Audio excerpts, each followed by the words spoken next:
Communiqué de la Haute Autorité de la Communication.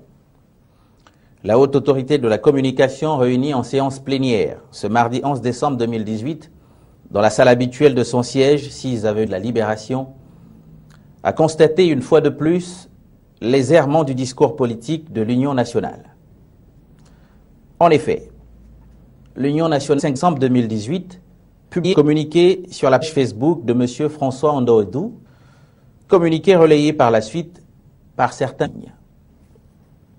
Dans ce texte, au contenu amphibologique, l'Union nationale invite, je cite, l'ensemble de l'opposition et les populations et à la mobilisation.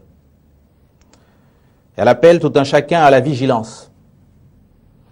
Elle exhorte les institutions au sursaut républicain, demande de faire montre de patriotisme en ces moments déterminants pour la souveraineté de notre pays.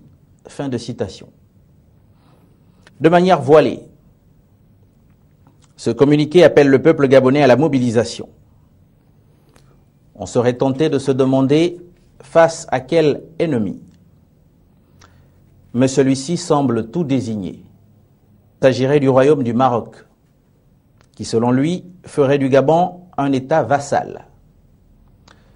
Le contenu de ce communiqué entrevoir en filigrane une stigmatisation et un appel à la haine pour ce peuple frère du Maroc dont le souverain aurait eu pour seul tort d'accorder à son Excellence le président de la République, Ali Bongo Ondimba, l'hospitalité, l'attention et la bienséance que nécessite sa convalescence. L'histoire des conflits armés entre peuples, entre pays, nous enseigne que les prémices à l'action militaire furent les dérapages de la communication, le mauvais décryptage des messages, les erreurs d'interprétation et ou leur mauvaise compréhension. Et dans notre cas, cet appel a eu comme écho l'opération menée par les activistes de la diaspora contre les locaux de l'ambassade du Royaume du Maroc à Paris. L'Union nationale est-elle consciente que le Maroc héberge une communauté estudiantine gabonaise? L'Union nationale mesure-t-elle les conséquences éventuelles de l'application du principe de réciprocité par ce pays frère?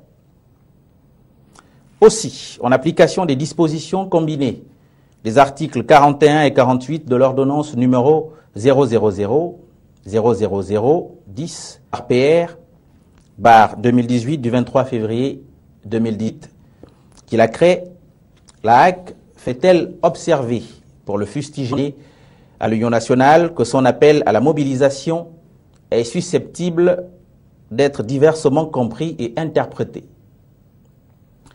qu'il peut entraîner des dérapages aux conséquences imprévisibles.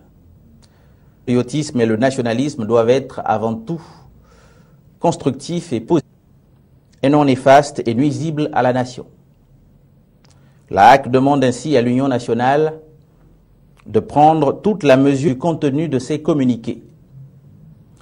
Par ailleurs, la HAC attire des médias privés, et surtout ceux en ligne, qui servent de plateforme de relais aux communications de cet ordre, à ne pas se départir des fondamentaux déontologiques qui fondent l'honorabilité de leur mission, devant constituer un rappel à l'ordre.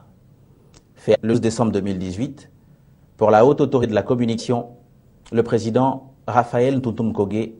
Je vous remercie.